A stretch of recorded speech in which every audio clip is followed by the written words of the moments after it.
ಉತ್ತರ ಕರ್ನಾಟಕ ಪ್ರಸಿದ್ಧಿಯ ಹುಲಿಗೆಮ್ಮ ದೇವಿಯ ಜಾತ್ರಾ ಮಹೋತ್ಸವ ಎಂದು ಅದ್ದೂರಿಯಾಗಿ ಜರುಗಿದೆ. ಈ ಒಂದು ಕಾರ್ಯಕ್ರಮವನ್ನ ತಮಗೆ ತೋರಿಸಲಿಕ್ಕೆ ಆಗಮಿಸಿದ್ದೇವೆ.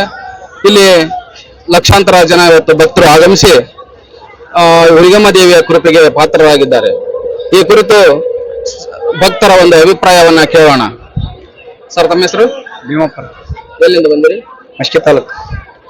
ಕುಷ್ಟಗಿ ತಾಲೂಕು? ಮಸ್ಕಿ ತಾಲೂಕು. ಯಾವ ಊರು? ಚಿಲ್ಕರಾಗೆ. ಎಷ್ಟು ವರ್ಷದಿಂದ ಬರ್ತಾ ಇದ್ದೀರಿ? ಇವಾಗ ನಾವು ಒಂದು 3 ವರ್ಷ ಮೇಲೆ ಆಯ್ತು ಸರ್. 3 ವರ್ಷ. 3 ವರ್ಷ ಮೇಲೆ. ಹೆಂಗ ಅನ್ಸುತ್ತೆ ಜಾತ್ರೆ? ಹೆಂಗಾಯ್ತು? ದೂರ ಐತೆ ಸರ್. ಹೌದಾ? ಚಲೋ ಆಯ್ತು ಸರ್. ಖುಷಿ ಆಯ್ತಾ? ಖುಷಿ ಆಯ್ತು ಸರ್. ಸರ್, ಯಾವ ಊರಿಂದ ಬಂದಿರಿ? ಹುಲಿಗೆ, ನಮ್ಮ ಜಿಲ್ಲೆ ಹುಲಿಗೆರೆ. ನಾ ಕಮಿಟಿ, ಮಾಜಿ ಕಮಿಟಿ ಮೆಂಬರ್. ತಮ್ಮ ಹೆಸರು? ಗೋಪಾಲ್ ಕಲಾಲ್ ಅಂತ. ಎಷ್ಟು ವರ್ಷದಿಂದ ಜಾತ್ರೆ ನೋಡ್ಕೊಂಡ್ ಬಂದಿದ್ರಿ?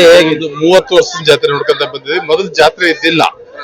ಈ ಒಂದು 20 ವರ್ಷ ಕೆಳಗಿಂದ ಜಾತ್ರೆ ಈ ಕಡೆ ಸ್ಟಾರ್ಟ್ ಆಗಿದೆ. ಮೊದಲು ತೇರ ಹೋಗ್ತಾ ಇದ್ದಿಲ್ಲ.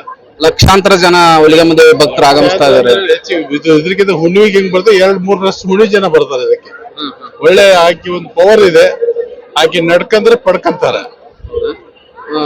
ದೊಡ್ಡ ಶಕ್ತಿ ಹುಲಿಗೆಮ್ಮ ದೇವಿ ಶಕ್ತಿ. ಆದಿಶಕ್ತಿ ಹುಲಿಗೆಮ್ಮ ಶಕ್ತಿಗೆ ಇದ್ದಷ್ಟು ಪವರ್ಸ್ ಬೇರೆ ಯಾವ ದೇವತೆಗೂ ಇಲ್ಲ ಅಂತ ನನ್ನ ಒಂದು ಅನಿಸಿಕೆ. ಧನ್ಯವಾದಗಳು ಸರ್.